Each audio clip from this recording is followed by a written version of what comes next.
Hi guys, welcome back to His Daughter, His Queen, where my heart is to help us wives fulfill our roles according to God's word and to help empower our husbands as leaders of our households.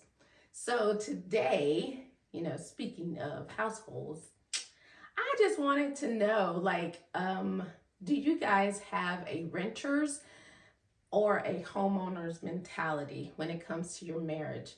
Meaning, as a renter, I'm not going to say that you don't care about the place in which you're renting. But at the end of the day, you don't have a stake in the game. You're going to pay your rent, you pay your rent, you stay. If something breaks, you call the landlord, who is the homeowner, to have them fix it, right? If something breaks in the house, it's not your responsibility unless it's something that you actually broke. But if the air conditioner goes out, if the dishwasher stops working, you call the homeowner, the landlord, to say, hey, your dishwasher isn't working anymore. Hey, your air conditioner is not blowing cold air. You have zero responsibilities when it comes to that, right? So that's a benefit of being a renter. But at the end of the day, being a homeowner means, hey, if my air conditioner broke, that means I gotta fix it. And if my hot water tank goes out, I gotta fix it. And when a mortgage comes, I gotta pay it, right? So there's a difference. There's some perks to being a renter, and there's a lot more perks to being a homeowner.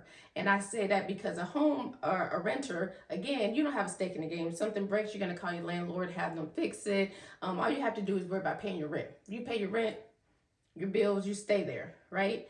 As a homeowner, you have to do more maintenance. Your mentality is different because it's not if something's broken, they'll fix it. Oh, if I put a hole in the wall, they'll fix it. It's not really my responsibility because it's not my house.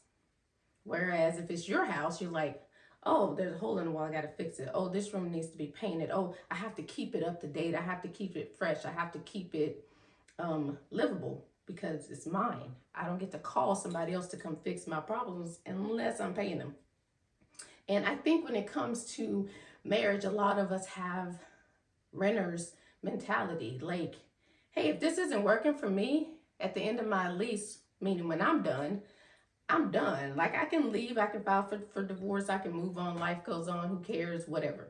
But if you are a homeowner, like in a covenant marriage, and you have that mentality, hey, if there's a hole in the wall, I'm gonna fix it. If there's something broken in my marriage, I'm gonna fix it. I'm not looking for the quick exit out of it.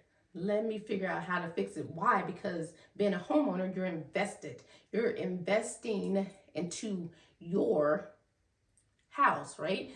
If you're a homeowner's mentality, you're investing in your marriage, and you just ain't gonna let some hiccups, something throw you off to where you're just gonna throw away your whole investment. That don't even make sense. But if you're renters and if something doesn't go right, hey, I ain't paying my rent next month, I'm out. And I guess unless you break a lease or whatever, you can do that because it's not your house. And at the end of the day, the mortgage company ain't coming for you, they're coming for the homeowner, right? So as in your marriage, I ain't got to answer to nobody else about my marriage, my house, except for God, right? Like, my marriage is my home. I am buying it. I have a I have a homeowner's mentality, not a renter's. I have a homeowner's mentality. So if something's broken, if something needs to be updated, if to keep it fresh, you have to keep it clean. You have to keep it, and it's a daily thing, a weekly thing. Like, you go without cleaning your house for any length of time, it can get dirty, it can get nasty. But if it's your house, you want to keep it clean, you want to keep it going, you want to keep it to where it's fresh. And that should be the same mentality when it comes to your marriage. You should keep it fresh. You shouldn't wait till things get bad before you're like, oh, we should do X, Y, and Z to get better. Every day it should be hey, maybe we should throw some paint on this wall, keep it fresh, spruce it up a little bit. In our marriage, hey, maybe we should take a weekend trip. Just get away, just me and you. Or hey, let's just sit down and have a conversation. Like, what's going on with you? What's your thoughts? Like, where's your head been lately? What's been on your heart? Like, let's have those kind of conversations because we're invested in our marriage. We're not just like going through, hey, how you doing? Move on. It's like, oh, I'm okay. You just keep on going. No, like it's not gonna be yours till you make it yours. So invest in your marriage. Do not have a renter's mentality. Have a homeowner's mentality where it's your job to keep up the maintenance. It's your job to make sure that your home stays in tip top condition so that you can have equity in your home. If you don't keep it up and you go to sell it, well, this need to be repaired, this need to be repaired, just like you're not going to get much out of it. But if you keep things up to date, if you keep things fresh, if you keep it looking nice, if you keep it up, then you're building equity in your home.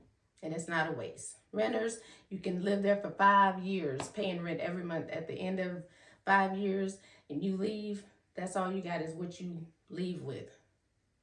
I could buy this house and in 5 years I could turn around, sell it, and make a huge profit because it's my house and I'm paying money in it that is going somewhere, not just throwing it away. So if you do not have a homeowner's mentality, I encourage you to change your thought process, to think of it as an investment and invest in your marriage. Because at the end of the day, when this life is over, we will have to answer to God about how we vested in our home and how did we take care of the home and the marriage that He's given us.